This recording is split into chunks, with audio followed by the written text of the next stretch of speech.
Diskusilah dengan saya. Kalau kita berpikir tanpa batas, pasti yang datang juga tanpa batas. Kalau berpikir terbatas, yang datang juga terbatas. Semua itu terserah kita. Mau nggak melayakan diri? Kan itu. Ya itu, Shem itu. Yang kedua anaknya Nabi Nuh itu yang pertama Kanaan, yang kedua Shem, yang ketiga itu Ham namanya. Ternyata Ham dalam bahasa Ibrani, dalam bahasa Indonesia artinya adalah kehangatan. Kehangatan. Makanya Nabi Muhammad bilang, kalau rumahmu dirindukan oleh tetanggamu, dirindukan oleh orang-orang di sekitar kampungmu, karena ada kehangatan di situ, pasti itu rumah ahli surga. Coba tanya dulu Bapak Ibu, rumah Bapak Ibu dirindukan gak sama tetangga?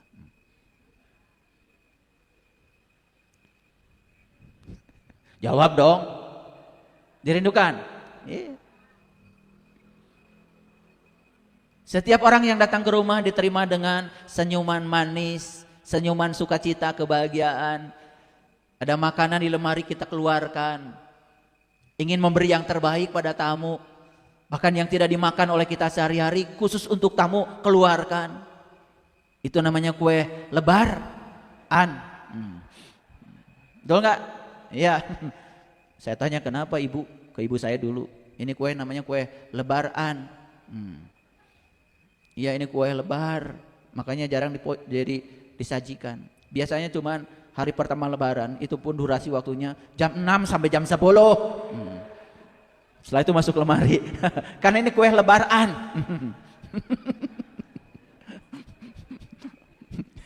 Ketawa ya? Ya rumasa. Jadi Ham itu artinya kehangatan. Yang punya kemasyhuran, yang punya kehangatan, ini ada potensi nih bisa masuk pada kapalnya Nuh. Coba Bapak Ibu, kita sederhana aja. Kalau orang yang punya kehangatan, ayah yang punya kehangatan, pasti selalu ditanya, ayah di mana? Kapan pulang ke rumah? Pasti. Nih saya agak ke sebelah sini nih, ya.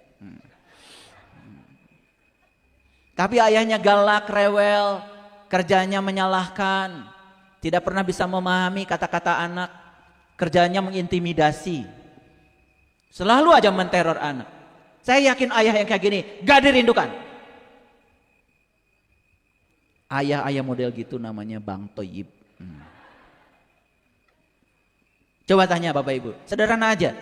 Ini baru bicara permukaan nih. Apakah ada potensi gak kita masuk kapalnya Nuh ini? Ada potensi ya? Oke. Orang yang punya kehangatan tuh dirindukan. Kata-katanya menguatkan. Kalau kita bingung ketemu dia, ya mencerahkan.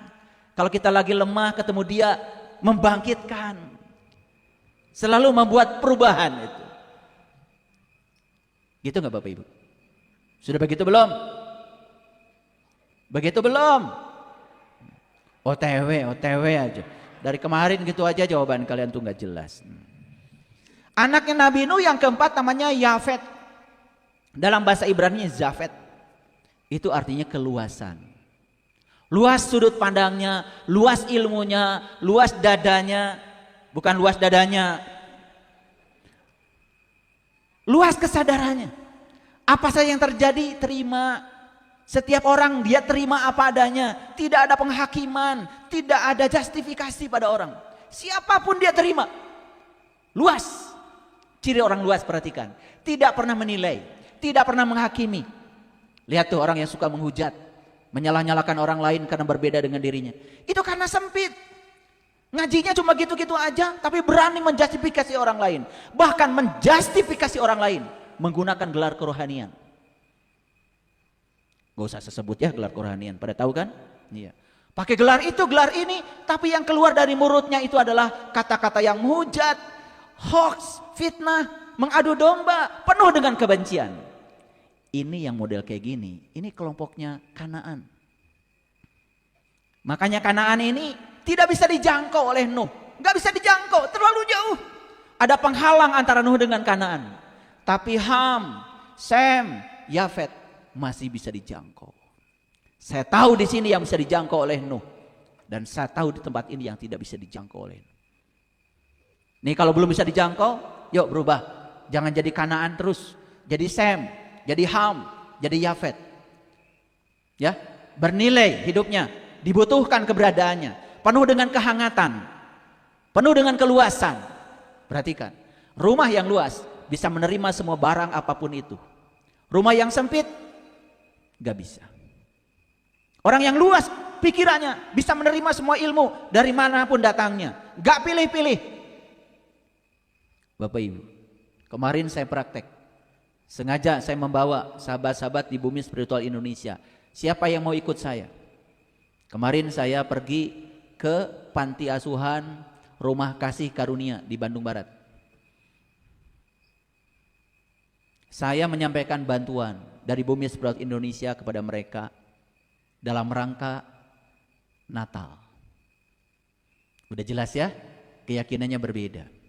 Saya ingin mengajarkan kepada sahabat-sahabat saya, bagaimana ketika kita memberi, melepaskan semua sekat. Begitu sampai di sana, semuanya menangis. Ada yang bilang sama saya, ayah terima kasih. Baru hari ini saya merasakan pemberian yang tulus tanpa sekat. Tidak melihat dia keyakinannya apa. Yang jelas dia perlu dibantu. Ada anak-anak kecil yang usianya 3 tahun, 4 tahun. Yang terpisah dari ayah ibunya. Mereka perlu susu, perlu bantuan. Kita mau diam saja cuma karena keyakinan mereka berbeda. Tidak. Saya belikan susu berapa dus. Saya sampaikan. Mereka bernyanyi, riang, bahagia menyambut kehadiran kita. Dan mereka seolah-olah menahan, jangan pergi dari sini. Mereka perlu uluran kasih sayang. Ada sahabat kita yang ikut bertahun-tahun tidak punya anak. Menangis merangkul saya. Ayah terima kasih. Sekarang saya tahu jawabannya kenapa saya tidak punya anak. Setelah melihat betapa banyak anak yang disia-siakan oleh ibu bapaknya. Berarti saya belum dikarunia anak. Karena Allah belum percaya pada saya. Sudah. Kamu tenang sekarang. Setelah itu saya pergi ke panti asuhan Putra Maranatha tuh di Jalan Cipto. Saya kirimkan bantuan, sembako dan lain-lain. Disambut dengan lagu angklung. Lagunya Mojang Priangan. Sama Halo Halo Bandung. Nangis kita semua. Indah gak kalau hidup begitu? Ya. Oleh karena itu saya menyampaikan Selamat Natal tahun 2025 untuk sahabat-sahabat yang merayakannya. Selamat menyambut tahun baru tahun 2026 untuk kita semua. Yakin tahun baru jadi momen buat kita bangkit, buat kita berubah. Kalau masih jadi Kanaan, yuk kita jadi Sem, jadi Ham, jadi Yafet. Perlahan-lahan aja. Tidak usah cepat-cepat, yang penting bergerak maju, tidak usah bergerak cepat. Yakin bisa ya? Oke. Saya selalu mengajarkan praktek Bapak Ibu, tidak mau teori-teori. Kalau Idul Fitri, Idul Adha, ya sudah biasa. Bantuannya untuk sahabat-sahabat yang sama keyakinan dengan saya. Maka saya sebut ini adalah baksos lintas agama. Saya ingin mengajarkan bagaimana kita merasakan cinta kasih tanpa batas. Karena cinta itu harusnya tanpa syarat. Ya, di sini juga ada para sahabat yang kemarin ikut saya. Luar biasa. Sudah siap? Oke. Nah, jadi kapal Nuh itu yang pertama secara makro adalah sebuah komunitas. Kapal Nuh yang kedua secara mikro adalah individu-individu yang berkesadaran. Nah, ketika individu-individu ini bergabung dalam satu komunitas, itulah kapalnya. Dan kalau Bapak Ibu bisa masuk ke sana, di sana itu bukan hanya ada kapal, di situ ada ajaran yang menuntun kita. Di situ juga petunjuk jalan, ada penuntun jalan yang akan mengarahkan kita sehingga kita tidak akan salah arah. Bapak Ibu, ayat ini panjang sekali.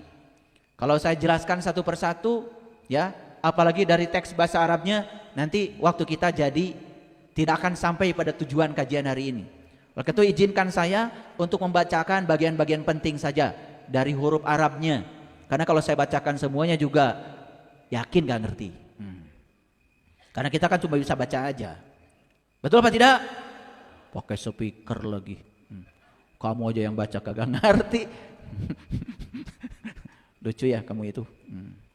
Tapi tolong lihat bagian yang akhir aja dulu. Di sini ya. Mulai dari sini nih.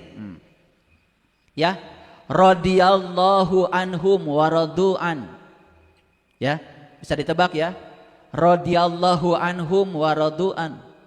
Allah ridho kepada kamu dan kamu juga ridho kepada Allah. Itu. Kemudian Allah mengatakan ulaika hizbullah. Pernah dengar gak? Ada satu organisasi dunia namanya Hizbullah. Adanya di negara sana. Saya tidak bicara itu. Saya bicara Hizbullah dalam versi Al-Quran, versi asli. Ternyata setelah saya baca bahasa kamus, Hizbullah itu artinya adalah golongan Allah. Hizbullah itu artinya adalah keluarga Allah. Mau masuk gak sama keluarganya Allah? Mau gak masuk pada golongannya Allah? Dijanjikan di ayat ini, khusus golongan Allah, inna hizballaha humul muflihun. Sesungguhnya golongan-golongan Allah itulah orang yang beruntung. Nah, golongan Allah itu dalam ayat lain disebut Bani Israel. Bani itu adalah orang, Isra itu berjalan, El itu Tuhan. Bani Israel orang yang berjalan menuju Tuhan, siapapun orangnya. Makanya di Quran dikatakan, ya Bani Israel, uzkuru nikmati Allah alaikum wa anni fadaltukum alal alamin. Hai orang-orang yang berjalan menuju Tuhan, aku unggulkan kamu dari segala umat. Jadi kalau ingin diunggulkan oleh Allah dari segala umat, tentu saja jadilah Hizbullah. Paham ya? Jadi Hizbullah apa? Golongannya Allah, keluarganya Allah. Siapa itu? Ya tentu saja mereka yang hidupnya sudah tidak berlawanan lagi dengan misinya Allah.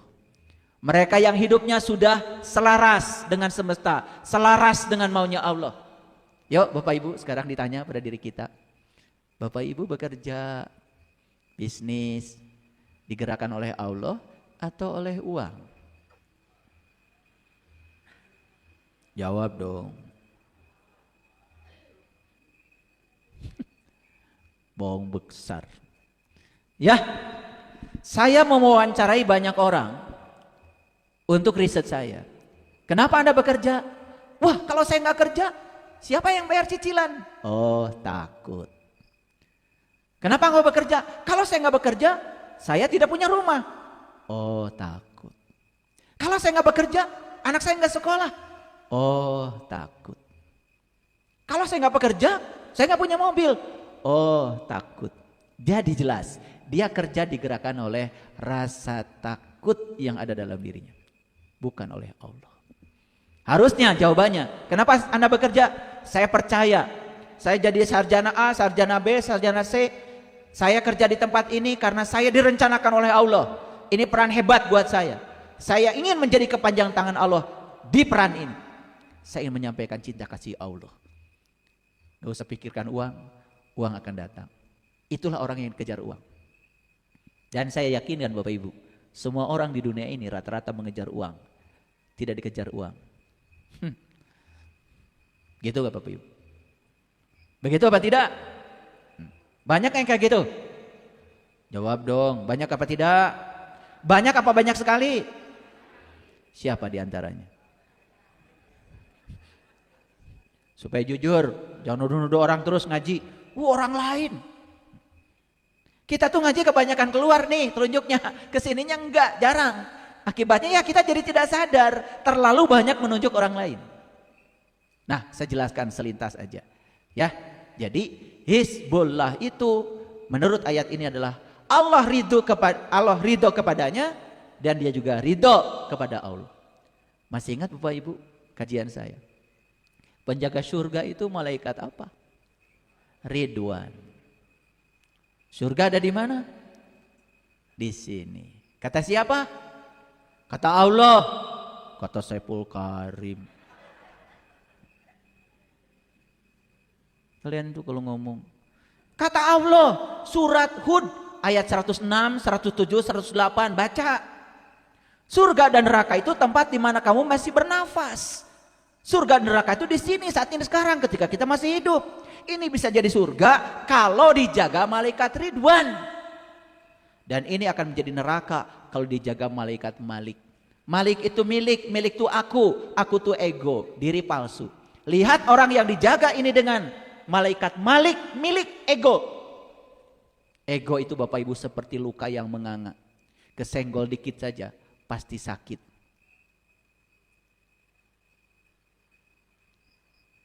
Gitu nggak Bapak Ibu? Gampang kesenggol nggak? Gampang kesenggol nggak? Gampang. Itu karena ini dijaganya malaikat Malik, milik ego, diri palsu. Tapi kalau dijaga oleh Ridwan, ridho, apapun yang terjadi, di belakang musibah pasti ada berkah. Bahkan di belakang berkah pun ada musibah. Saya percaya pada rencana Allah. Walaupun saya tidak suka dengan kejadian ini, tapi saya yakin di belakang kejadian ada yang terbaik yang Allah